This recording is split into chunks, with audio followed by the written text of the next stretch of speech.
What if I told you that the man who publicly adored his wife, who stood by her through years of fertility struggles, who built a $1 billion empire with her, was secretly poisoning her? Madison Reynolds thought she was losing her mind. Failed pregnancy after failed pregnancy, memory gaps, paranoid thoughts that everyone dismissed as stress.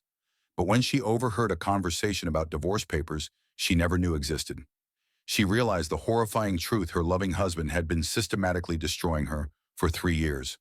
This isn't just a story about betrayal, it's about a woman who discovered that sometimes the person trying to save you is actually the one trying to destroy you. And what she did next will shock you. Madison's journey from victim to victor proves that even the most sophisticated manipulation can be overcome. If this story opened your eyes to the reality of psychological abuse, hit that like button to help others discover it too. Share your thoughts in the comments. Have you ever experienced gaslighting? And don't forget to subscribe and ring that notification bell, because next week I'm diving into another incredible true story of someone who refused to stay silent. Trust me, you won't want to miss it. Madison Reynolds adjusted her Hermes scarf as she stepped out of the black Tesla onto the red carpet. Camera flashes exploded around her and her husband Connor as they made their entrance to the annual Tech Leaders Gala. To the world watching, they were America's power couple. The small-town teacher who married a struggling entrepreneur and helped build a $2 billion empire. "Madison Connor, over here!" Photographers shouted as Connor's arm tightened possessively around her waist. His smile was perfect, practiced from years of magazine covers and television interviews. Madison's smile felt more forced tonight, though she couldn't quite pinpoint why. "You look stunning, darling," Connor whispered in her ear, his breath warm against her neck. "Forbes wants to feature us again next month. The journalist specifically requested to interview you about your role in the company culture." Madison nodded, remembering how she'd spent countless 18-hour days in their garage back in 2008, cold calling potential investors while Connor coded. She'd been the one to secure their first major funding round, convincing billionaire venture capitalist Robert Chen that Reynolds Tech had something special. She'd designed their employee retention programs, their charitable giving strategy, their entire public relations approach. "Mrs. Reynolds," a reporter called out, "what's your secret to balancing marriage and business success?" Madison stepped forward, her voice steady and warm. "Communication and shared vision. Connor and I built this company together from nothing. We understand that behind every successful venture, there's a team working toward the same goal." Connor's grip on her waist tightened almost imperceptibly. Later, she would recognize this as a warning sign. Tonight, she dismissed it as affection. The ballroom was magnificent crystal chandeliers casting warm light over tables decorated with white orchids and gold accents. Madison had personally overseen every detail of tonight's charity auction, which would raise money for STEM education in underserved communities. It was her passion project, one that connected her to her roots as a teacher in rural Ohio. "The Reynoldses have donated $500,000 tonight," the auctioneer announced. "Their commitment to education continues to inspire us all." Applause filled the room. Madison felt a genuine warmth spreading through her chest. This was why she'd worked so hard, why she'd sacrificed so much. Making a difference mattered more than the money. But as they returned to their table, she noticed Connor scrolling through his phone, his jaw tense. When she leaned over to see what had captured his attention so completely, he quickly switched to his email. "Everything okay?" she asked. "Just work stuff. Nothing that can't wait until tomorrow?" His smile returned instantly, but something in his eyes had shifted. "Dance with me." They moved to the dance floor, swaying to the orchestra's gentle waltz. Madison felt herself relaxing against Connor's chest, remembering why she'd fallen in love with him 15 years ago. He'd been different then, vulnerable, ambitious but kind, grateful for her belief in his dreams. "I love you," she whispered, meaning it completely. "I love you too," he replied, but his attention was already drifting toward his business associates across the room. As the evening wound down, Madison excused herself to the ladies' room.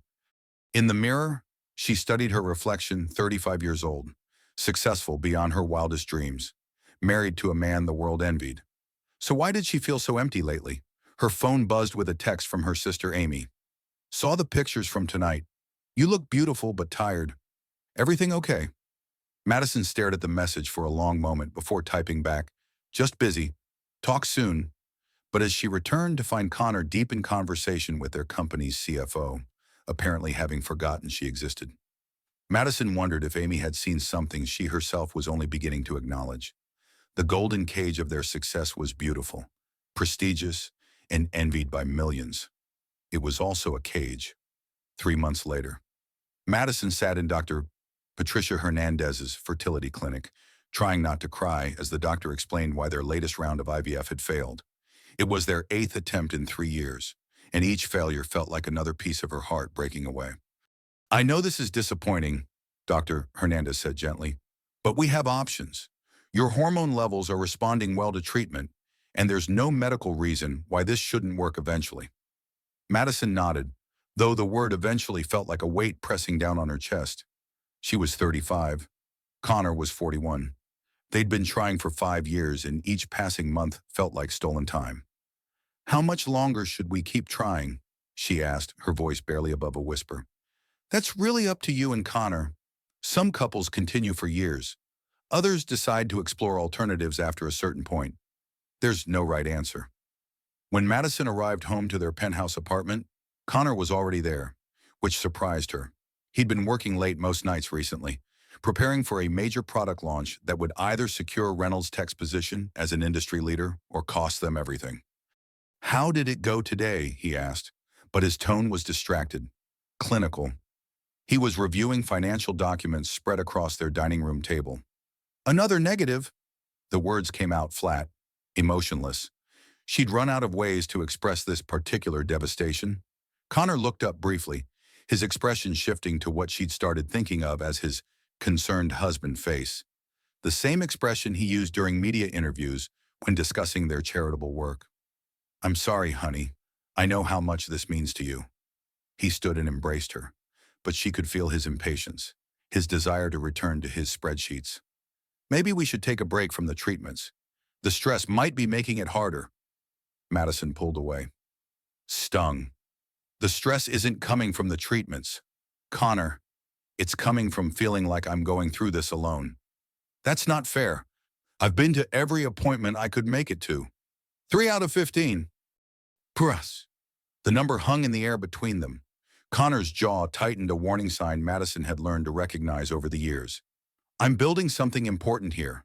Madison, something that will support our family for generations. I thought you understood that. I do understand. I helped build it. Remember. But what's the point of building a legacy if we don't have a family to pass it on to? Connor's phone buzzed, and despite everything they were discussing, he glanced at it. Madison felt something cold settle in her stomach. Who is that? Sarah. Something urgent came up with the Patterson account. Sarah Chen was Connor's executive assistant, a brilliant Stanford MBA who joined the company 6 months ago. Madison had interviewed her personally, impressed by her strategic thinking and work ethic. Can it wait an hour? Connor hesitated just long enough for Madison to notice. I should probably call her back. This deal could make or break our fourth quarter. Madison watched him walk into his office and close the door. Through the glass, she could see him on the phone, but his body language didn't suggest urgent business. He was relaxed, leaning back in his chair, even laughing at something Sarah had said. That night, Madison lay awake staring at the ceiling while Connor slept soundly beside her. Something fundamental had shifted in their relationship. Though she couldn't identify exactly what or when, they still attended events together, still presented a united front to the world, still shared the same bed. But they'd stopped sharing their fears, their dreams, their real selves. The next morning, Madison decided to surprise Connor at the office with lunch from his favorite restaurant. When she arrived at Reynolds Tech's gleaming headquarters, she found Sarah Chen in Connor's office, sitting unusually close to him as they reviewed documents on his computer. Something about their body language made Madison pause in the doorway. Madison, Connor's voice was overly bright. This is unexpected. I brought lunch. She held up the bag from the Italian place where they'd had their first date. But I can come back if you're busy.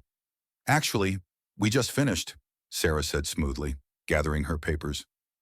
I'll let you two enjoy your lunch. As Sarah left, Madison noticed the subtle way her fingers brushed against Connor's arm. It was such a small gesture. It could have been accidental, but Madison had been married for 15 years.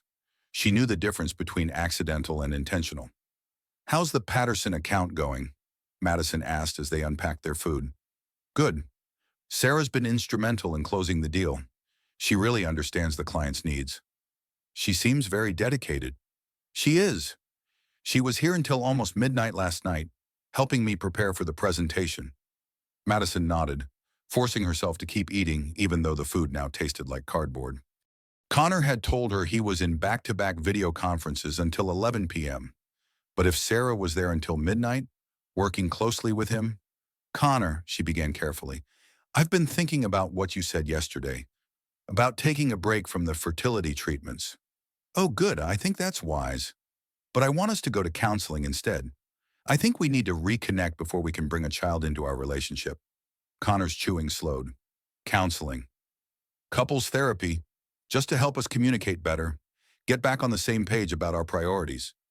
For a moment, something flickered across Connor's face, fear, annoyance. But then his media-trained smile returned.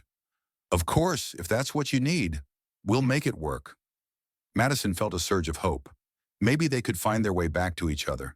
Maybe Sarah Chen was just a dedicated employee, and Madison's suspicions were the product of grief and hormone treatments and too many lonely nights. Maybe everything would be okay. She had no idea that Connor was already calculating how to use her vulnerability against her. Dr. Michael Ross had an office designed to put people at ease: soft lighting, comfortable leather chairs, and walls lined with books about relationships and healing. Madison had chosen him carefully, researching marriage counselors for weeks before finding someone who specialized in high-achieving couples facing fertility struggles. "So what brings you both here today?" Dr. Ross asked during their first session. Madison glanced at Connor, who nodded encouragingly. "We've been trying to have children for 5 years. The fertility treatments have been challenging, and I feel like we've grown apart. Connor's so focused on work, and I'm so focused on getting pregnant, that we've stopped being partners." "Connor, how would you describe the situation?" Connor leaned forward, his expression thoughtful. "Madison's been under enormous stress. The hormone treatments, the disappointments, it's been heartbreaking to watch. I've been throwing myself into work partly as a coping mechanism, but also because I want to make sure we're financially secure enough to provide the best possible care if we do get pregnant. Maybe I've been too focused on solving the problem instead of just being present with the emotions." Madison felt a flutter of hope. This was the Connor she'd fallen in love with: self-aware, emotionally intelligent, willing to take responsibility. "Madison, how does that land for you?" "It helps to hear him acknowledge that. I don't need him to fix everything. I just need him to be there with me." Over the following weeks, their sessions became a bright spot in Madison's week. Connor seemed genuinely committed to improving their communication. He was present, engaged, asking thoughtful questions about her feelings. For the first time in months, they were having real conversations about something other than business or medical appointments. "I've been thinking about what Dr. Ross said," Connor told her one evening as they walked through Central Park, "about how I use work to avoid difficult emotions. You're right that I haven't been present for this journey." Madison squeezed his hand. "I appreciate you saying that. And I know I've been so focused on having a baby that I've probably made you feel like you're not enough for me anymore. Are we enough for each other, even if the fertility treatments never work?" The question caught Madison off guard. "Of course we are. I mean, I hope we have children. But I married you, not the idea of you as a father." Connor stopped walking and turned to face her. "I love you. Madison, I know I haven't been great at showing it lately, but building this life with you has been the most meaningful thing I've ever done." That night, they made love for the first time in months, not on a fertility schedule, not with the pressure of conception, just because they wanted to connect with each other. Madison fell asleep feeling more hopeful than she had in years. But 3 weeks later, everything changed. Madison was at the office supply store buying folders for a charity board meeting when she overheard two women talking in the next aisle. "I can't believe Connor Reynolds is getting divorced. They seem so perfect together." Madison's blood went cold. She moved closer, straining to hear more. "My friend works at Morrison, Blake and Associates. She said his lawyer's been preparing divorce papers for months.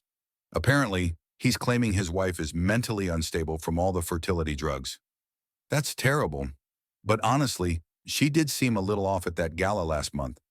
Remember those pictures where she looked really thin and tired? Madison felt the world spinning around her. Morrison, Blake and Associates was the law firm that had represented Reynolds Tech during their initial public offering. Connor knew the partners personally. She drove home in a daze, her mind racing through the past few months, the therapy sessions, Connor's sudden emotional availability, his questions about whether they were enough for each other without children. He'd been gathering evidence. That evening, Connor arrived home late as usual, claiming he'd been in meetings with potential investors. Madison waited until he was settled in his office before approaching. "How were your meetings today?" "Productive. We might have a lead on some additional funding for the European expansion." Madison studied his face, looking for any sign of deception. "Connor, are you happy in our marriage?" The question seemed to surprise him. "Of course I am. Why would you ask that?" "I heard something today. Something about divorce papers." For just a moment, Connor's composed mask slipped. Madison saw panic flash across his features before his public relations training kicked in. "Divorce papers? Madison, honey, you're not making sense. Are you feeling okay?" The concern in his voice was perfect, practiced. And suddenly Madison understood that their entire therapy experience had been performance art. "I'm making perfect sense. Someone saw paperwork at Morrison. Blake, your lawyers are preparing for divorce?" Connor set down his pen and looked at her with the expression she'd seen him use with difficult reporters, patient, slightly condescending, concerned for their mental state. "Sweetheart, I think the stress might be affecting your judgment. You're talking about conspiracy theories that don't exist. Maybe we should call Dr. Hernandez about adjusting your medication." The way he said it so reasonable, so caring, made Madison doubt herself for a moment. Was she being paranoid? Had the fertility treatments affected her thinking? But then she remembered the way Sarah Chen had touched his arm, the late nights he claimed to be working alone, his sudden interest in therapy that focused specifically on her emotional instability. "I want to see your phone." "Madison, if there's nothing to hide, show me your phone." Connor sighed deeply, the sound of a patient man dealing with an unreasonable woman. "This is exactly what I'm talking about. This paranoia, these accusations, this isn't like you. The fact that you won't show me your phone tells me everything I need to know." "Fine." Connor pulled out his phone and handed it to her. "But when you don't find anything, I want you to seriously consider that you might need professional help." Madison scrolled through his recent calls and messages. Everything looked normal: business contacts, text exchanges about meetings and deals. Too normal, too clean. "You have another phone." "Madison, please listen to yourself. You're talking about secret phones and conspiracy theories. This is what happens when grief and medication and stress overwhelm someone's rational thinking." The worst part was how believable he sounded, how much he seemed to genuinely care about her well-being. If Madison hadn't overheard that conversation at the store, she might have started to believe she really was losing her mind. "I'm going to stay at Amy's tonight. Honey, please don't run away. Let's call Dr. Ross or Dr. Hernandez, someone who can help us work through this." Madison looked at her husband of 15 years, the man she'd loved, supported, believed in, sacrificed for, and realized she was looking at a stranger. Someone who could lie to her face with perfect sincerity, someone who could manipulate her grief and medical struggles to build a case against her, someone who had been planning to leave her while pretending to save their marriage. "I'll call you tomorrow," she said, grabbing her keys. "Madison, please don't drive when you're this upset. Let me call you a car." Even now, even caught in his deception, he was performing the role of caring husband, and Madison understood with perfect clarity that she was in more danger than she'd ever imagined.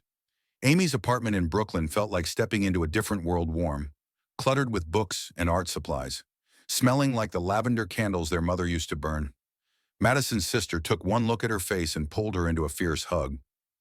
"What happened?" Over tea and leftover pizza, Madison told Amy everything: the overheard conversation, Connor's denial, the months of therapy that now felt like elaborate manipulation. "I keep wondering if I'm losing my mind," Madison admitted. He sounded so reasonable, so concerned. "What if the fertility treatments really have affected my judgment?" Amy was quiet for a long moment, studying her sister's face.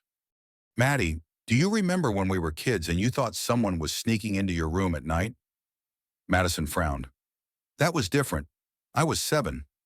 Mom and Dad kept telling you it was just dreams, that you were being dramatic. Remember, they made you feel crazy for months. Amy, it was Cousin Derek.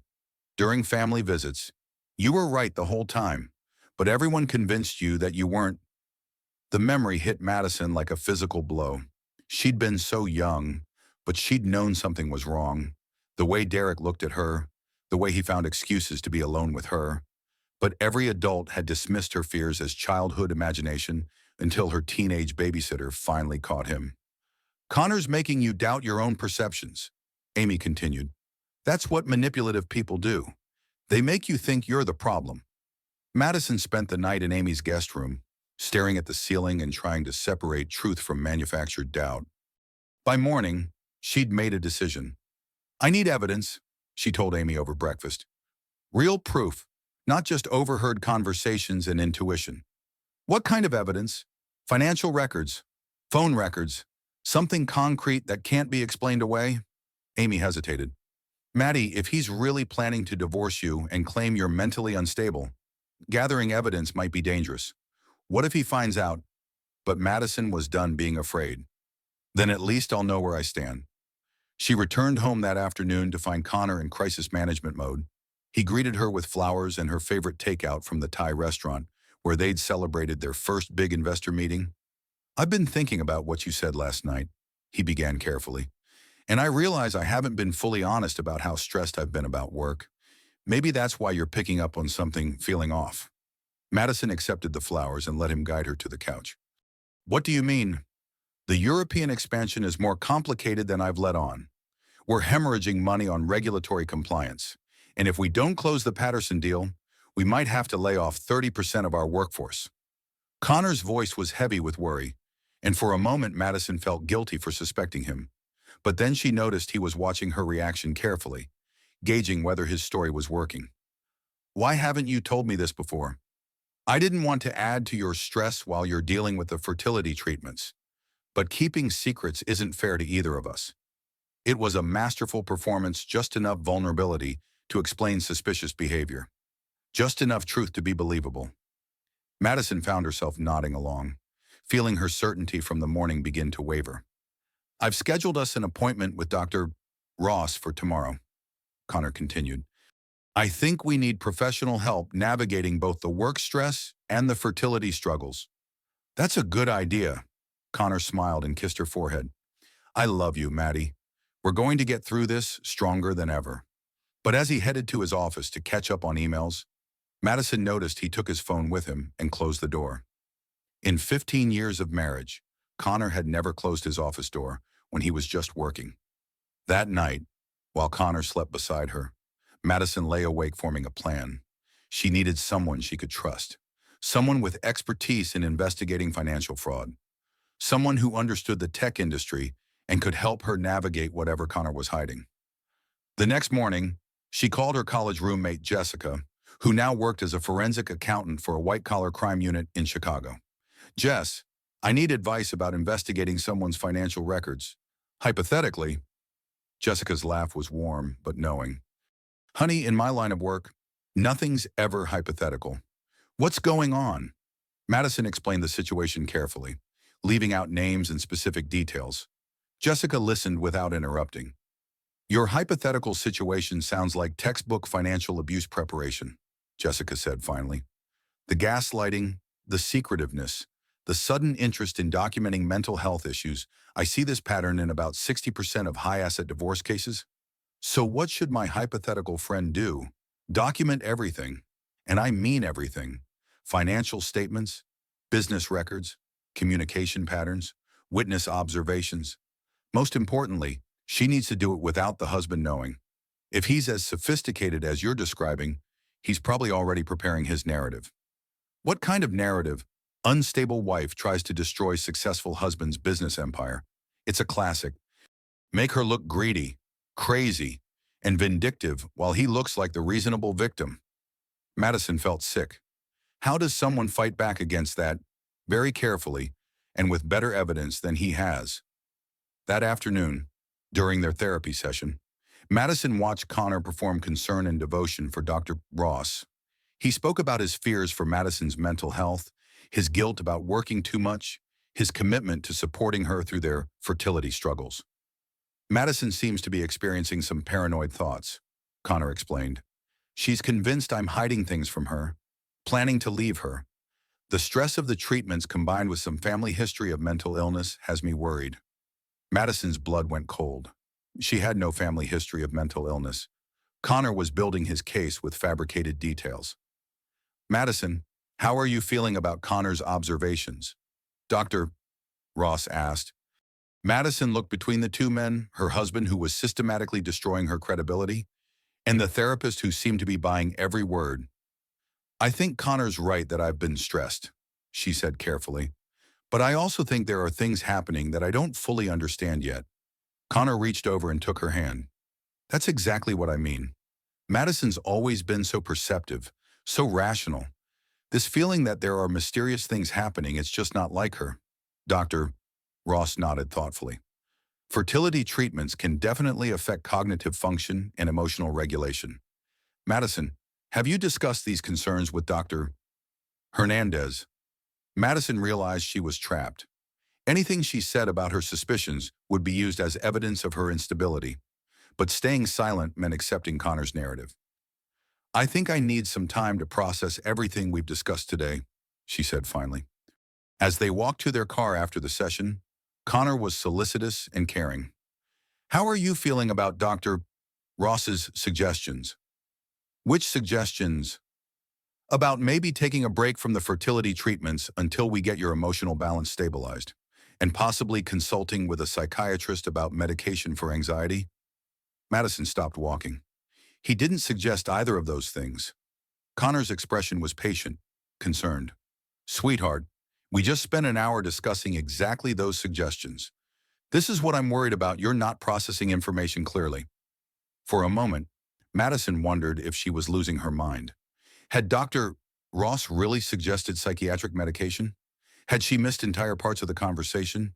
But then she remembered what Amy had said about Derek, about the years of being told her perceptions were wrong.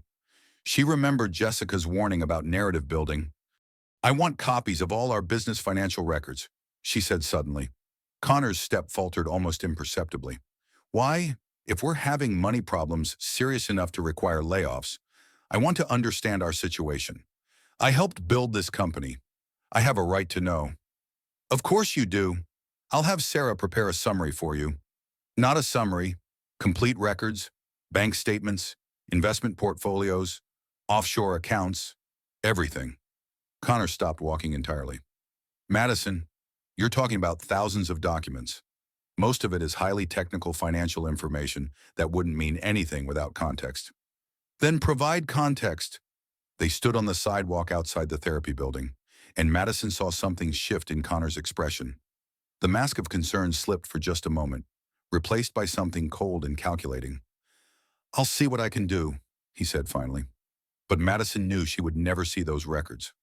Just like she knew that Connor was already 3 steps ahead of her, building a case that would destroy her credibility before she could expose whatever he was hiding. The war for her life had begun, and she was already losing. Madison woke up in a psychiatric facility with no memory of how she'd gotten there. The last thing she remembered was arguing with Connor about the financial records. Now she was wearing a hospital gown, strapped to a bed, with a doctor she'd never seen before explaining that she'd had a complete psychotic break. Mrs. Reynolds, I'm Dr. Elizabeth Warner. You've been here for 3 days. Do you remember anything about your admission? Madison's mouth felt like cotton, her thoughts sluggish and unclear. 3 days, where's Connor? Your husband has been here every day. He's very concerned about you. According to the admission notes, you became violent when he tried to discuss your therapy session. You threatened to destroy the company and hurt yourself. The words felt foreign, impossible. Madison had never been violent in her life. That's not. I wouldn't. Memory issues are common after episodes like this. Your husband provided extensive documentation of your deteriorating mental state over the past few months. Paranoid delusions, erratic behavior, threats of self-harm. Dr. Warner showed Madison a thick file. Through her drug-induced haze, Madison could see session notes from Dr. Ross, emails supposedly from her to Connor, with increasingly unhinged content, even voice recordings of her making threats she had no memory of making. "I want to see Connor," Madison managed. "He'll be here this afternoon. But Mrs. Reynolds, we need to discuss your treatment plan. Based on your husband's documentation and our observations, we recommend a minimum 30-day inpatient program." 30 days. Madison understood with perfect clarity that Connor had won. While she was locked away being treated, he would have complete control of their assets, their company, their narrative. By the time she got out, she would be the crazy wife who'd tried to destroy America's tech darling. "I want to call my sister. Family visits need to be approved by your primary support person. Your husband felt it would be better to limit outside contact until you're more stable." Madison closed her eyes, feeling the weight of Connor's trap settling around her. He'd used her own words from therapy against her, manufactured evidence of mental illness, and now had her isolated from anyone who might question his story. But as the days passed and the medication fog began to clear, Madison's mind sharpened with a clarity she hadn't felt in months. She began to remember things, small details that hadn't seemed important before. Connor insisting she take vitamins every morning for her health, the way he'd encouraged her to share her deepest fears and anxieties during therapy, his pattern of asking leading questions about her family history, particularly about her grandmother's brief depression after childbirth, the fertility treatments. Madison's doctor visits had been scheduled by Connor's assistant, Sarah. The medications had been delivered directly to their apartment rather than picked up at a pharmacy. With growing horror, Madison realized the scope of Connor's deception. The fertility drugs that were supposed to help her get pregnant. What if they'd been designed to do something else entirely? What if her years of unsuccessful treatments had been sabotaged from the beginning on her 10th day in the facility? Madison pretended to swallow her evening medications but palmed them instead. Over the next 48 hours, as her thinking cleared completely, she formulated a plan. She needed allies, people who could help her gather evidence while she was trapped inside. But everyone she trusted was either controlled by Connor or convinced of her mental illness. Except Amy. Madison's opportunity came during art therapy. While the counselor was helping another patient, Madison approached Janet, a nurse who'd been kind to her. "My sister doesn't know I'm here," Madison said quietly. "My husband said he'd call her, but I don't think he did. Could you help me contact her, just so she knows I'm okay?"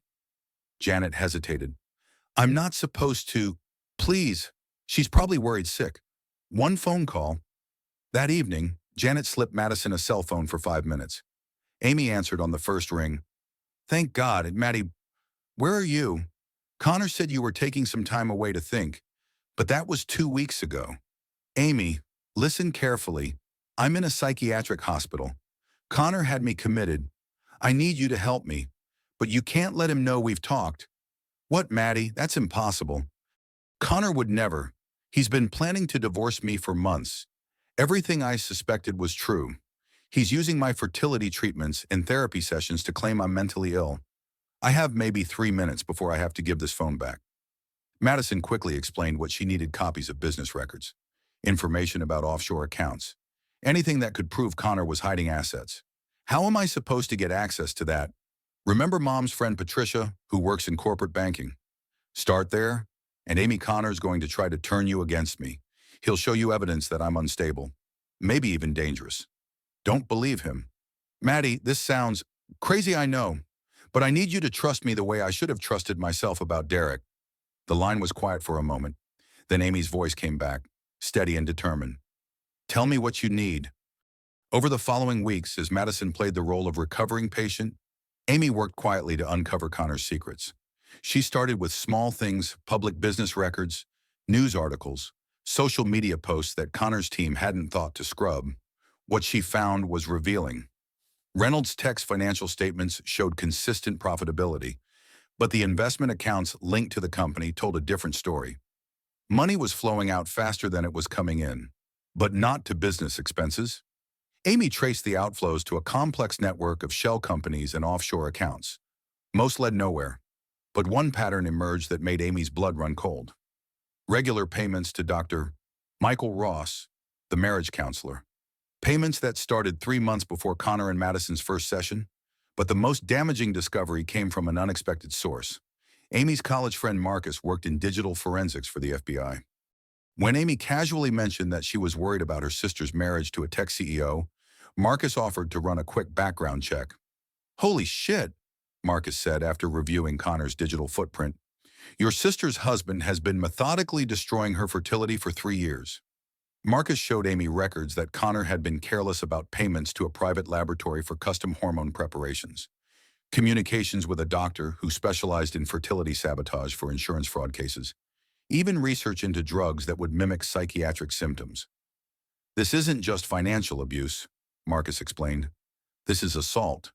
He's been systematically poisoning her while pretending to support her desire to have children."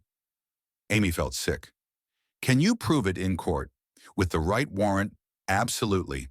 But we'd need the victim to file a complaint, and she'd need to be able to demonstrate competency to testify. She's locked in a psychiatric hospital because of his manipulations. Then we need to get her out, and we need to do it in a way that doesn't alert him to what we've discovered." Amy stared at the evidence spread across Marcus's desk bank records, communication logs, medical receipts, and realized her sister hadn't been paranoid or mentally ill. She'd been the victim of a sophisticated, long-term conspiracy designed to destroy every aspect of her life. Connor Reynolds hadn't just been planning to divorce Madison. He'd been planning to erase her entirely, leaving himself free to start over with his assets intact and his reputation unblemished. But Connor had made one crucial mistake. He'd underestimated the power of sisters who refused to abandon each other. The real war was just beginning. Detective Maria Santos had seen enough white-collar crime to recognize patterns, and the information Amy Reynolds brought her fit a pattern that made her stomach turn. She'd been investigating Reynolds Tech for potential SEC violations for 6 months, but this was the first evidence that suggested the crimes were personal as well as financial. "Your sister is still committed?" Detective Santos asked, reviewing the documents Amy had spread across her desk. "For another 2 weeks. The doctors say she's responding well to treatment, but I think that just means she's learned to play along with their narrative." Detective Santos studied the financial records Marcus had helped Amy compile. "This level of asset manipulation requires sophisticated planning. Your brother-in-law didn't do this alone." "What do you mean?" "Look at these offshore transfers. The timing, the amounts, the receiving accounts. This is the work of someone who understands international banking regulations and tax avoidance strategies. Connor Reynolds might be smart, but he's not this kind of smart." Amy leaned forward. "So who's helping him? That's what we need to find out. But first, we need to get your sister out of that hospital with her credibility intact. If Connor's lawyers can claim she's mentally incompetent, her testimony becomes worthless." Detective Santos had a plan, but it required perfect timing and absolute secrecy. First, they needed additional evidence from inside Reynolds Tech, proof that Connor had been systematically looting the company while preparing for divorce. "I might know someone who can help with that," Amy said slowly. "Madison mentioned that Connor fired his CTO about 6 months ago. Alex something. She said Connor claimed it was about performance issues, but Alex had been with the company since the beginning." "Alex Thompson," Detective Santos confirmed, checking her notes. "I interviewed him as part of the SEC investigation. He was terminated after questioning some unusual financial transfers. Severance agreement includes a strict non-disclosure clause. Would he talk to us if he knew it might help Madison? Maybe. But we'd need to be very careful. If Connor finds out we're building a case, he could have Madison transferred to a long-term facility or claim she's a danger to herself." The next morning, Amy met Alex Thompson at a coffee shop in Queens, far from Manhattan's tech corridor where Connor's connections ran deep. Alex was younger than she'd expected, probably early 30s, with the tired look of someone who'd been carrying a heavy secret. "I've been wondering when someone would ask about the real reason I was fired," Alex said after Amy explained why she'd contacted him. "What really happened?" Alex pulled out a tablet and showed Amy a series of financial reports. "About 8 months ago, I noticed irregularities in our international accounts. Money going out faster than our revenue could support. When I asked Connor about it, he said it was related to the European expansion. But you didn't believe him. The amounts were too large, and the receiving accounts didn't match any vendors or partners I recognized. So I did some digging. Alex's investigation had revealed that Connor was using Reynolds Tech's international subsidiaries to hide personal assets. Profits that should have gone to shareholders or back into the company were being diverted to accounts that Connor controlled personally. It gets worse, Alex continued. I found evidence that Connor has been inflating the company's value artificially. Fake contracts, phantom revenue, even employees who don't exist but are receiving salaries that go straight to Connor's accounts. Amy stared at the evidence, trying to process the scope of Connor's fraud. How much money are we talking about? Conservative estimate about $200 million over 3 years. And you took this to Connor. I thought maybe there was an explanation I wasn't seeing. I respected him. Madison had hired me personally, and I believed in what they were building together. Alex's voice grew quiet. Connor offered me $10 million to keep quiet.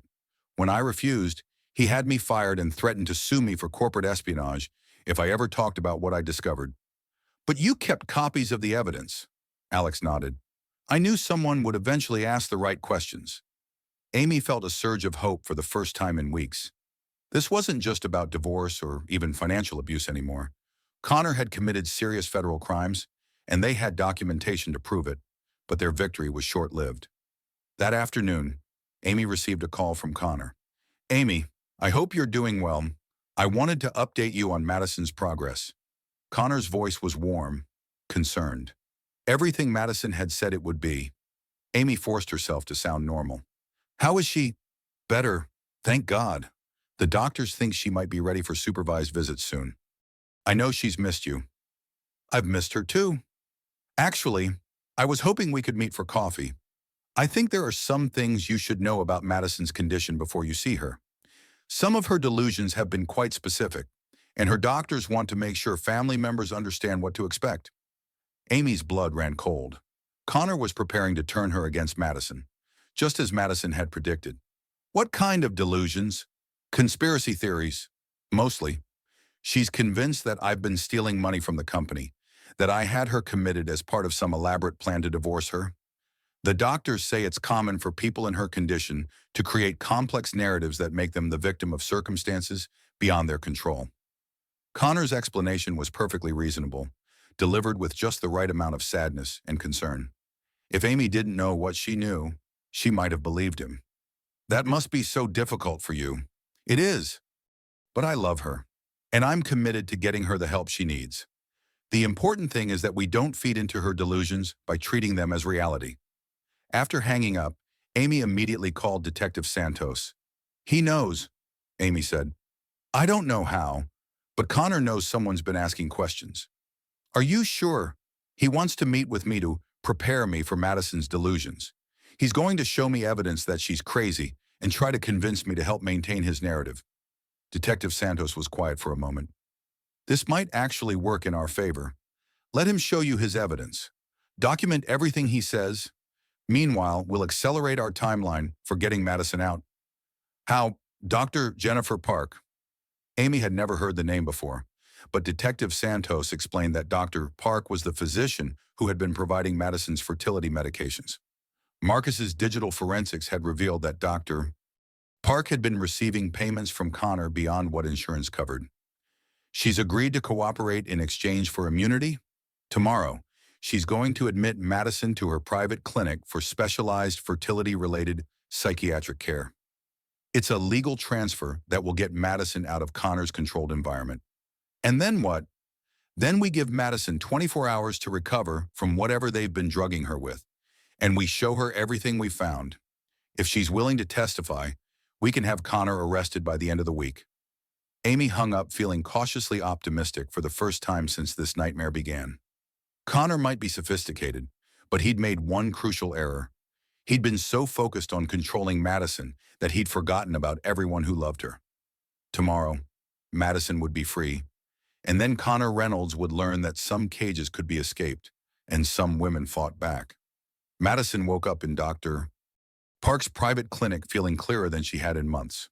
Whatever cocktail of drugs they'd been giving her at the psychiatric facility was finally working its way out of her system, and for the first time in weeks, her thoughts felt sharp and focused. How are you feeling?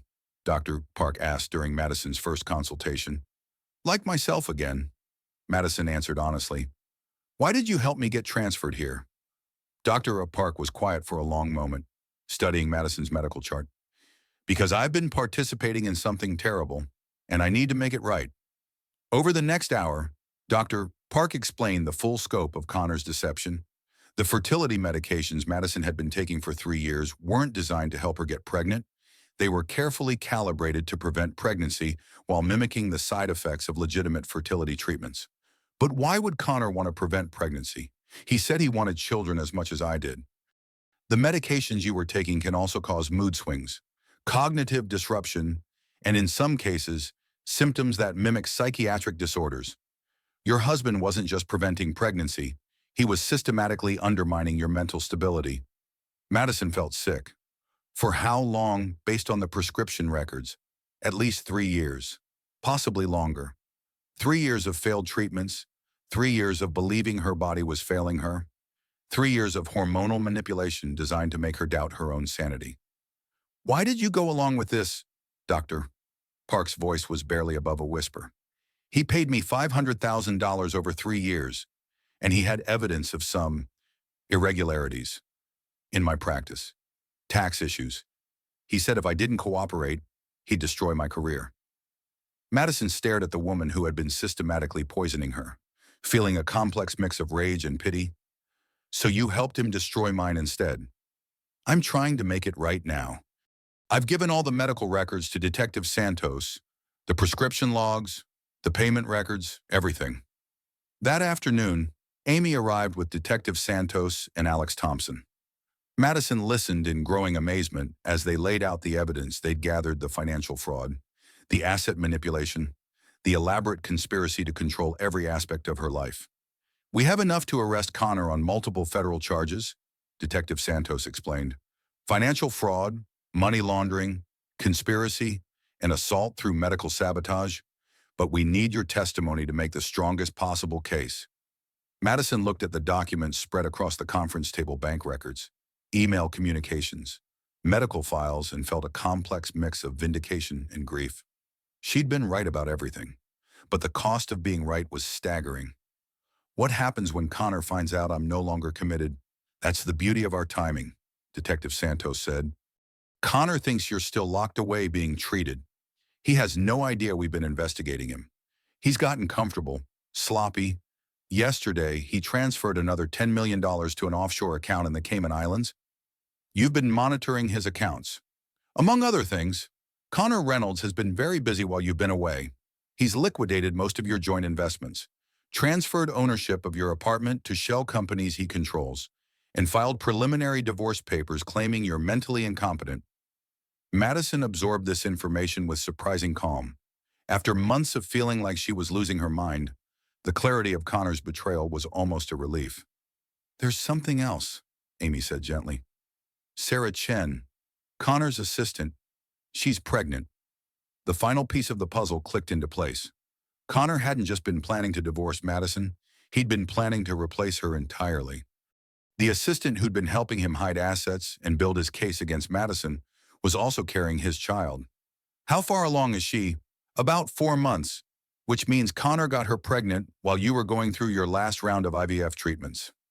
Madison closed her eyes, feeling the weight of 3 years of manipulation and abuse settling around her. Connor hadn't just stolen her money and destroyed her reputation, he'd stolen her dreams of motherhood while creating a new family with another woman.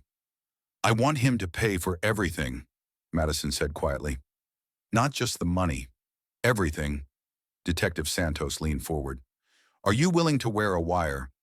The plan was elegant in its simplicity. Madison would return home as if she'd been discharged from Dr. Park's clinic with a clean bill of mental health. She'd pretend to be grateful for Connor's support during her breakdown and ask for his help rebuilding their marriage. Connor, believing he'd won, would likely become overconfident. Men like him couldn't resist explaining their cleverness, especially to victims they thought they'd defeated. He'll want to confess, Detective Santos explained. Narcissists always do. They need their victims to understand how completely they've been outmaneuvered. Madison spent the evening practicing her role: the grateful wife, the woman who'd learned her lesson, the reformed patient ready to accept Connor's version of reality. It was perhaps the most important performance of her life. The next morning, Madison walked into their penthouse apartment carrying flowers and wearing the recording device that would capture Connor's confession. He was having breakfast on the terrace, reading financial reports on his tablet. Madison. His surprise seemed genuine. I thought you weren't being discharged until next week. Dr. Park said I was responding so well to treatment that she felt comfortable releasing me early. Connor, I owe you an enormous apology. Connor set down his tablet, his expression cautiously hopeful. Sweetheart, you don't need to apologize for being sick. Madison moved closer, forcing herself to take his hands. I do need to apologize. The paranoia, the accusations. I was so lost in my own grief about the fertility treatments that I created conspiracy theories to avoid dealing with reality. The doctors explained that to me. It's not your fault. I know you've been under enormous stress with work, and instead of supporting you, I made everything worse. Can you forgive me? Connor's smile was radiant, triumphant. Of course I forgive you. I love you. Madison, I've always loved you. Madison felt sick touching him, but she forced herself to lean closer. Dr. Park helped me understand how the fertility drugs affected my thinking. I'm ready to accept that maybe we're not meant to have children. Maybe we're enough for each other, just as we are. Actually, Connor said, his voice taking on a different quality, there's something I need to tell you about that. Madison held her breath, knowing that the next few minutes would determine whether they had enough evidence to destroy Connor completely. I haven't been entirely honest about the fertility treatments, Connor continued.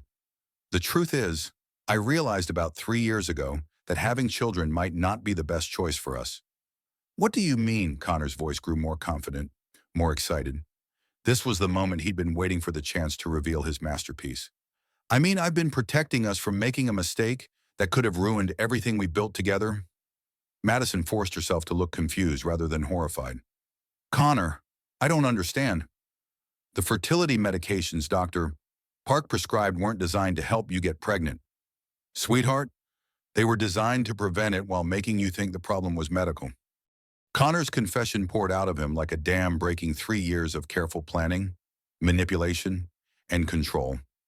He explained how he'd researched the psychological effects of certain hormone combinations, how he'd paid Dr. Park to prescribe medications that would make Madison emotionally unstable while preventing the pregnancy she desperately wanted. But why? Madison whispered, though she already knew the answer. Because I needed you to seem mentally fragile for the divorce. Because I needed clean access to our assets without having to split them with someone who wasn't contributing to their creation anymore. Because Sarah is carrying my son, and I need to be free to build a life with them. Connor was beaming now, proud of his own cleverness. The best part is, everyone will understand why I had to leave you. The fertility struggles, the mental breakdown, the paranoid accusations. I'm the sympathetic husband who tried everything to save his troubled wife. Madison stared at her husband of 15 years, the man she'd loved and supported and believed in, and realized she was looking at a sociopath. Someone who could systematically destroy another person's life and feel proud of his ingenuity. You're incredible, she said, and meant it. Connor pulled her into his arms, and Madison forced herself not to recoil from his touch. In a few hours, this nightmare would be over.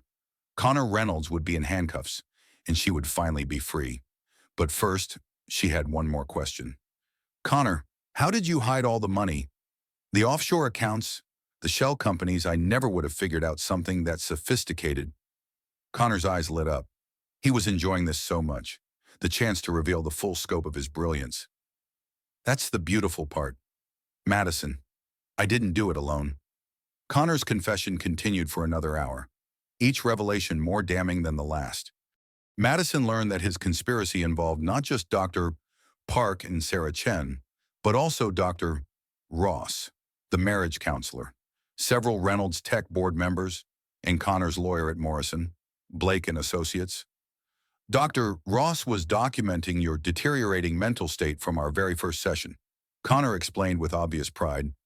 Every emotional breakthrough, every vulnerable moment, it was all being recorded and analyzed to build the strongest possible case for your incompetency. Madison forced herself to nod appreciatively. That's brilliant. I never suspected him. The fertility treatments were just one prong of the strategy. The therapy sessions provided documentation of your psychological instability. The business stress gave me cover for working late and being secretive. And the pregnancy with Sarah created a timeline that makes my decision to leave seem urgent and justified. Connor was pacing now, energized by the opportunity to explain his masterpiece. The financial restructuring was the most complex part. I couldn't just steal money outright that would have triggered audits. Instead, I created a network of legitimate-seeming international transactions that gradually moved our personal assets into accounts I could control. How much money are we talking about? About 400 million, all told, half from our personal investments, half skimmed from Reynolds Tech over the past 4 years. Madison's blood went cold. Connor hadn't just stolen from her, he'd been stealing from their employees, their investors, everyone who trusted them to build something meaningful. What about the company itself? What happens to Reynolds Tech? Connor shrugged. It'll probably go bankrupt within 2 years. The debt-to-asset ratio is unsustainable without the money I've moved offshore. But by then, I'll be living in a non-extradition country with enough money to last several lifetimes. Non-extradition country, Switzerland, initially, then probably somewhere in Southeast Asia. Sarah's already secured citizenship for both her and the baby through her family's connections. Madison realized with growing horror that Connor had been planning not just to destroy her, but to disappear entirely. He would vanish with his new family and stolen fortune, leaving her broke, discredited, and facing legal liability for crimes he'd committed in her name. Connor, this is incredible. But how did you know I wouldn't figure it out? Connor's smile was cold, triumphant. Because I know you, Madison. You're too trusting, too willing to blame yourself instead of seeing the truth. Even when you started getting suspicious, you assumed the problem was with you, not with me. You used my own self-doubt against me. Exactly. The fertility struggles made you vulnerable, desperate for someone to tell you what was wrong and how to fix it. The therapy sessions gave me a framework for manipulating your emotional responses. And the medical sabotage ensured that you'd always be slightly off balance, never quite thinking clearly enough to see the whole picture. Connor sat down beside Madison, taking her hands in his. The beautiful thing is, it worked perfectly. You're sitting here right now, grateful for my support, ready to rebuild our marriage. Even knowing what I've told you, you still want to believe we can work things out. Madison looked into Connor's eyes and saw someone she'd never met before. Someone who could destroy another person's life as a strategic exercise. Someone who felt entitled to take whatever he wanted from whoever was convenient. What happens now? She asked. Now we have a quiet divorce. You'll get enough money to live comfortably, maybe 10 or 15 million, and I'll get a clean start with Sarah and the baby. The media narrative will be that we grew apart during the fertility struggles, that we both handled the stress badly, but that we're separating amicably. So, and if I don't agree to that narrative, Connor's expression hardened slightly, then the full story of your mental breakdown becomes public. The suicide attempt, the paranoid delusions, the medical records documenting your psychological instability. You'll spend the rest of your life fighting to be taken seriously about anything. Madison nodded slowly, as if considering his offer. You've thought of everything. I have. The only question is whether you're smart enough to take the deal I'm offering. Madison stood up, walking to the window that overlooked Central Park. For a moment, she allowed herself to imagine the life Connor was describing. Quiet, comfortable, defeated. She could take his money and disappear, start over somewhere new, spend the rest of her life trying to forget that she'd once been married to a monster. But then she thought about Amy, who'd risked everything to help her, about Alex Thompson, who'd been fired for trying to do the right thing, about Dr. Park, who'd been blackmailed into participating in Connor's conspiracy, about all the Reynolds Tech employees who would lose their jobs when the company collapsed, about the woman she'd been before Connor started systematically destroying her. Connor, she said, turning back to face him, there's something I need to tell you. His expression was indulgent, patient. What's that, sweetheart? Madison reached into her purse and pulled out the recording device Detective Santos had given her. I've been recording this entire conversation. For the first time since she'd known him, Connor looked genuinely surprised. You've been what? Recording? Everything you just told me about the financial fraud, the medical sabotage, The offshore accounts, the planned disappearance, all of it is documented. Connor stared at the device in her hand, his face cycling through confusion, disbelief, and finally, rage. That's impossible. You've been in a psychiatric facility. You're mentally incompetent. No one would believe. Actually, I've been working with Detective Maria Santos of the SEC Enforcement Division for the past 2 weeks, along with your former CTO, Alex Thompson, your co-conspirator, Dr. Jennifer Park, and several federal agents who've been monitoring your international transactions. Madison felt a surge of power unlike anything she'd ever experienced. For 3 years, Connor had held all the cards, controlled every aspect of their relationship, manipulated her reality with surgical precision. But now, finally, she was the one with the advantage. Dr. Inna Park has already provided testimony about the medical fraud. Alex has documentation of the financial crimes. Detective Santos has bank records showing every illegal transaction you've made. And now I have your complete confession, in your own words, admitting to everything. Connor was on his feet now, his composure finally cracking. You can't prove any of this. I'll claim you manipulated the recordings, that you coerced me somehow. Actually, Connor, I can prove all of it, because while you were explaining your brilliant plan, federal agents were executing search warrants at Reynolds Tech, Morrison, Blake and Associates, and Dr. Ross's office. They're seizing computers, financial records, communication logs, everything. The color drained from Connor's face. This is impossible. You're not smart enough to outsmart you. You're right. I wasn't. But I didn't do this alone. See, while you were using my love for you against me, I had people who loved me working to save me. People who believed in my worth even when I'd forgotten it myself. Madison walked to the door, then turned back to look at Connor one final time. The federal agents should be here any minute to arrest you. Sarah Chen is also being arrested at her apartment, apparently. She's been cooperative about providing evidence against you in exchange for immunity. Connor's mask of control finally shattered completely. Madison, please. We can work this out. I can make this right. The money, the company, we can fix everything together. Madison looked at the man who had been systematically destroying her life for 3 years, who had stolen her dreams of motherhood while creating a new family with another woman, who had been planning to disappear and leave her holding responsibility for his crimes. No, Connor, we can't fix anything together, but I can fix things without you. The sound of footsteps in the hallway announced the arrival of Detective Santos and her team. Madison opened the door to let them in, then stepped aside as they read Connor his rights. As the handcuffs clicked into place, Connor looked at Madison with an expression of pure hatred. You have no idea what you've done. You'll never recover from this.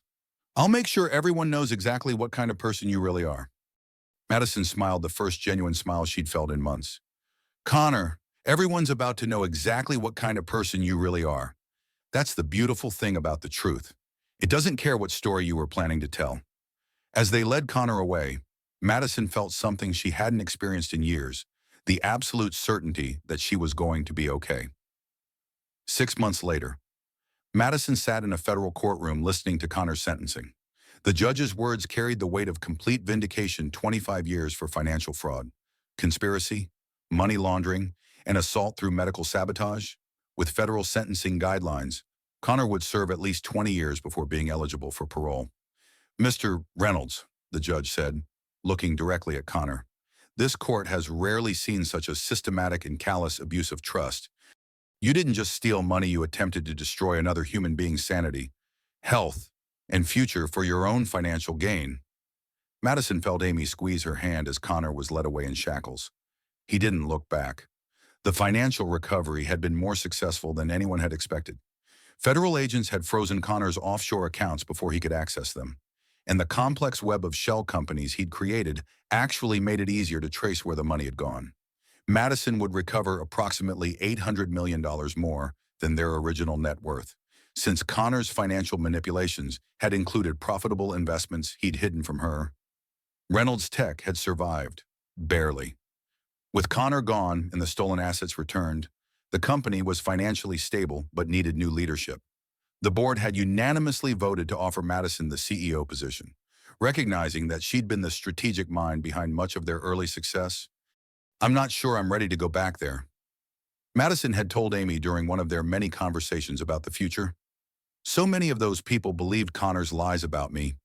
They watched me get escorted out of that charity gala in handcuffs and didn't question his narrative. But Alex Thompson didn't believe it, Amy reminded her. And neither did Marcus from IT or Jennifer from marketing, or at least a dozen other employees who've reached out to apologize and ask you to come back. Madison had ultimately decided to take the CEO position, but only temporarily. Her real passion was the nonprofit she'd started with part of the recovered money, an organization dedicated to helping women escape financial abuse and rebuild their lives. She'd learned more about the tactics of economic control than she'd ever wanted to know, and she was determined to use that knowledge to help others. The medical recovery had been more complex. Dr. Park had provided detailed information about the hormone manipulations Connor had orchestrated, allowing Madison's new fertility specialist to design a treatment plan that addressed 3 years of systematic sabotage. But the emotional recovery was just as important as the physical healing. "You're 36, Dr. Sarah Kim had told Madison during her first appointment. "Fertility naturally declines with age, but there's no medical reason why you couldn't have a successful pregnancy. The question is whether that's still what you want." Madison had thought about that question for weeks. Did she still want children? Or had that desire been so twisted by Connor's manipulations that it no longer felt authentic? Was she trying to have a baby because she genuinely wanted to be a mother? Or because Connor had spent 3 years convincing her she couldn't? The answer came during a conversation with one of the women at her nonprofit, a teacher from Detroit, whose husband had been systematically stealing her salary and destroying her credit for 8 years. "You know what I missed most?" the woman had said. "Not the money, not even the security. I missed believing in my own dreams. He'd convinced me that wanting anything for myself was selfish, unrealistic, crazy." Madison understood. Connor hadn't just stolen her money and manipulated her body. He'd stolen her ability to trust her own desires. Reclaiming that trust was perhaps the most important part of her recovery. She'd started fertility treatments again 6 months after Connor's arrest, this time with a doctor she'd chosen herself, medications she'd researched personally, and a support system that included Amy, Detective Santos, and a growing network of friends who knew exactly who she was and what she'd survived. The first positive pregnancy test came on a Tuesday morning in October. Madison stared at the two pink lines for a full 5 minutes before calling Amy. "Are you sure?" Amy asked, her voice breathless with excitement. "I've taken 4 tests. I'm sure." Madison was crying, but they were tears of joy mixed with something deeper, the satisfaction of reclaiming something Connor had tried to take from her forever. The pregnancy progressed normally, monitored carefully by doctors who understood her medical history. Madison found herself cautiously optimistic, then genuinely excited, then fiercely protective of the new life growing inside her. But perhaps the most healing moment came during her 20-week ultrasound, when the technician pointed to the screen and said, "Would you like to know the gender?" "Yes," Madison said without hesitation. "It's a girl. A daughter." Madison would have a daughter who would grow up knowing that women could build companies, recover from betrayal, fight for justice, and win. A daughter who would never doubt her own perceptions or apologize for trusting her instincts. "What will you name her?" Amy asked later. Madison had already decided. "Victoria. It means victory." As her pregnancy advanced, Madison gradually transitioned out of her temporary CEO role at Reynolds Tech, training her replacement and ensuring the company's long-term stability. She'd decided to focus full-time on her nonprofit and her family, building the life she'd always wanted on her own terms. Connor had tried to reach out twice from prison letters that his lawyer delivered, asking for visitation rights, claiming he wanted to make amends and discuss their daughter's future. Madison had thrown both letters away without reading them completely. "He has no parental rights," her lawyer had assured her. "His conviction for assault through medical sabotage legally terminates any claim he might have had to custody or visitation." Madison was grateful for the legal protection, but she didn't need it. Connor Reynolds had no power over her anymore. Not emotional, not financial, not psychological. She'd built a new life surrounded by people who valued her for exactly who she was, and she'd learned to trust her own strength. The woman who'd once doubted her own sanity had become someone other women turned to for guidance and support. The woman who'd been systematically isolated and controlled had built a community of allies and friends. The woman whose dreams had been stolen had created new dreams and made them reality. Connor had spent 3 years trying to erase Madison Reynolds. Instead, he'd helped her discover exactly how strong she really was, 18 years later. Madison sat in the gallery of a federal courthouse watching her daughter prosecute a case that felt eerily familiar. Victoria Reynolds Chen had grown up to become a federal prosecutor, specializing in white-collar crime. And today she was presenting evidence against a tech CEO accused of systematically defrauding his employees while emotionally abusing his wife. Madison watched her daughter command the courtroom with quiet authority, laying out a complex financial conspiracy with the same methodical precision Madison had learned during her own legal battle decades earlier. Victoria had inherited Connor's intelligence and Madison's sense of justice, a combination that made her formidable in court. The defendant didn't just steal money, Victoria told the jury. He stole his victim's ability to trust their own perceptions, their own worth, their own future. Financial abuse is never just about money. It's about power, control, and the systematic destruction of another person's autonomy. Madison felt tears prick her eyes, remembering a time when she'd barely been able to trust her own memories, let alone speak about them in public. Her daughter had never experienced that kind of systematic gaslighting, but she understood it intuitively, perhaps because she'd been raised by someone who'd survived it. After the court session, Madison and Victoria had lunch at a cafe near the courthouse. At 36, Victoria was approaching the age Madison had been when her world imploded, but her life looked completely different. Stable career, healthy marriage to her college sweetheart David, 2 young children, and unshakable confidence in her own judgment. "Mom," Victoria said over their salads, "I've been thinking about writing a book, about your case, but also about the pattern of financial abuse we see in so many white-collar crime cases." Madison considered this. Over the years, she'd shared her story at conferences and nonprofit events, always emphasizing that financial abuse could happen to anyone. Smart women, successful women, women who thought they were too sophisticated to be manipulated. What would you want to say that hasn't been said already? I think people still don't understand how sophisticated these schemes can be. They see a story like yours and think, I would have figured it out sooner, or I would never let someone do that to me. But Connor wasn't some obvious villain. He was charming, successful, publicly devoted to you. The manipulation was so gradual, so carefully calibrated, that even someone as smart as you didn't see it until it was almost too late. Victoria was right. Even now, 18 years later, Madison occasionally met women who'd heard her story and responded with subtle judgment, the assumption that Madison must have been naive, desperate, or somehow complicit in her own victimization. "What I want people to understand," Victoria continued, "is that predators like Connor specifically target strong, successful women. They don't want victims who are obviously vulnerable. They want the challenge of breaking someone who seems unbreakable." Madison nodded. She'd learned this lesson through years of working with abuse survivors. The women who sought help at her nonprofit weren't weak or naive. They were doctors, lawyers, business owners, teachers. They were women who'd built successful lives and careers before encountering someone skilled at dismantling their confidence piece by piece. "There's something else," Victoria added. "I want to write about what happened to Connor. Not just the trial and conviction, but what came after." Madison had tried not to think about Connor's life in prison over the years. She'd received updates occasionally. He'd been attacked by other inmates early in his sentence, had spent time in protective custody, had been denied parole twice.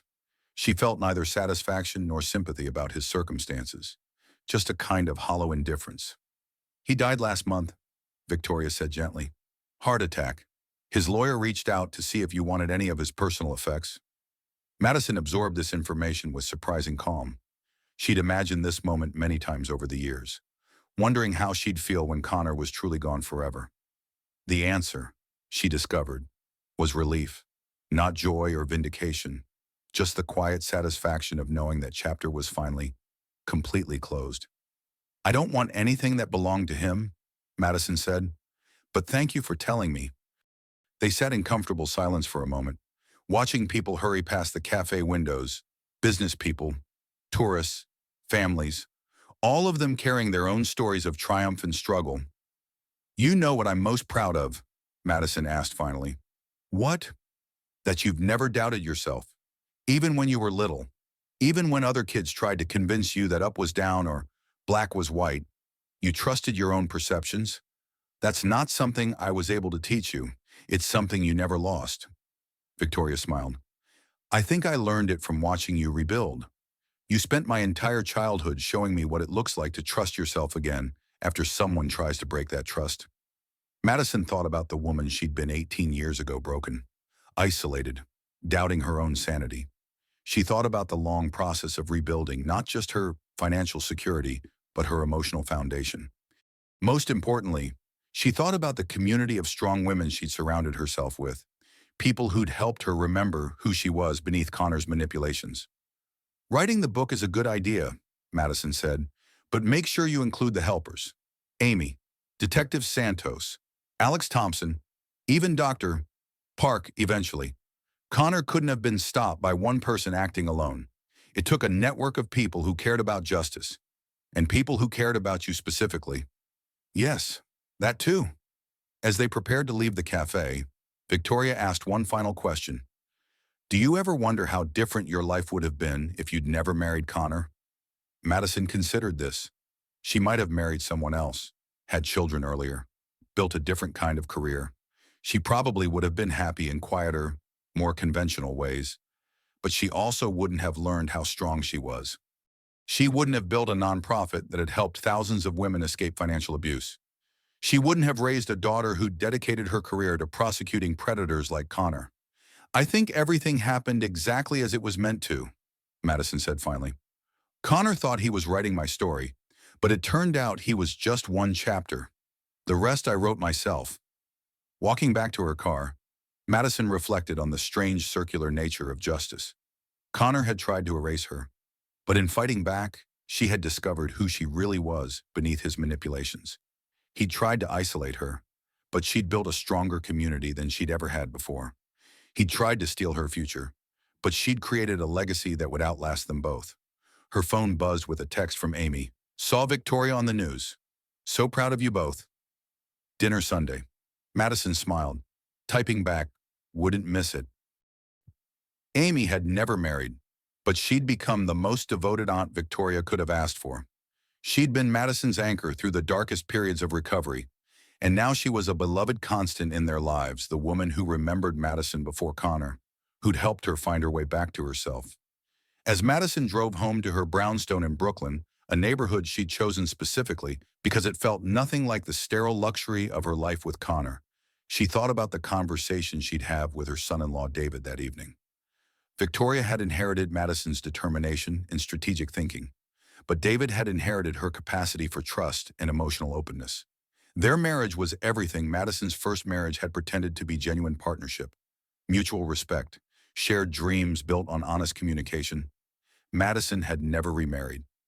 She'd dated occasionally over the years, had even had a few serious relationships, but she'd discovered that she valued her independence too much to give it up for anything less than extraordinary love. And extraordinary love, she'd learned, was rarer than most people wanted to admit.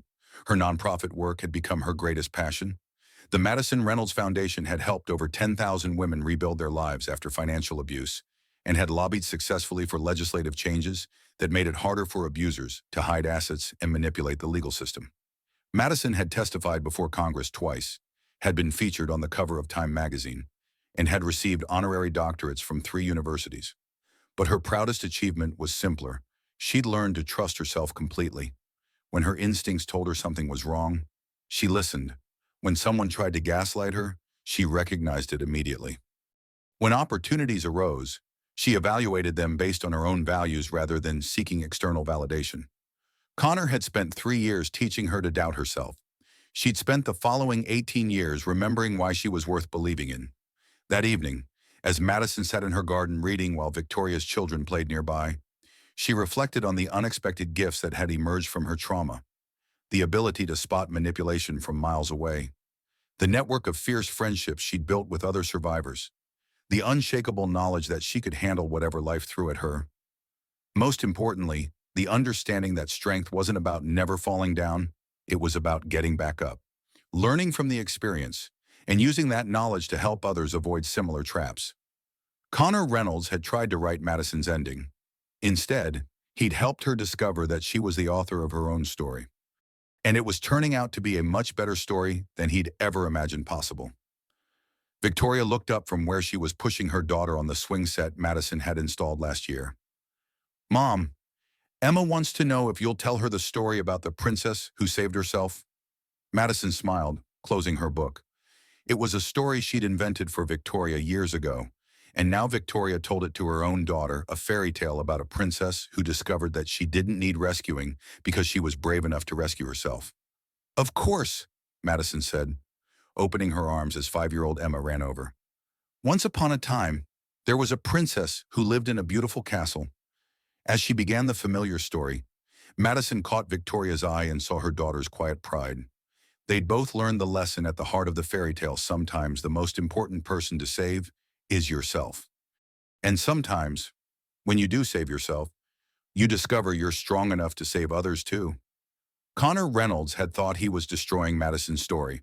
Instead, he'd helped her write the most important chapter of all, the one where she learned that no one else could define her worth, control her future, or write her ending. The princess had saved herself, and then she'd built a kingdom where other princesses could learn to do the same. The end. This story is dedicated to every woman who has ever been told she was crazy for trusting her instincts, who has ever been made to doubt her own perceptions, who has ever been punished for refusing to accept someone else's version of reality. Your strength is real. Your voice matters. Your story isn't over. If you or someone you know is experiencing financial abuse, help is available. The National Domestic Violence Hotline, 1-800-799-7233, provides confidential support and resources. You are not alone in us, and you are not powerless.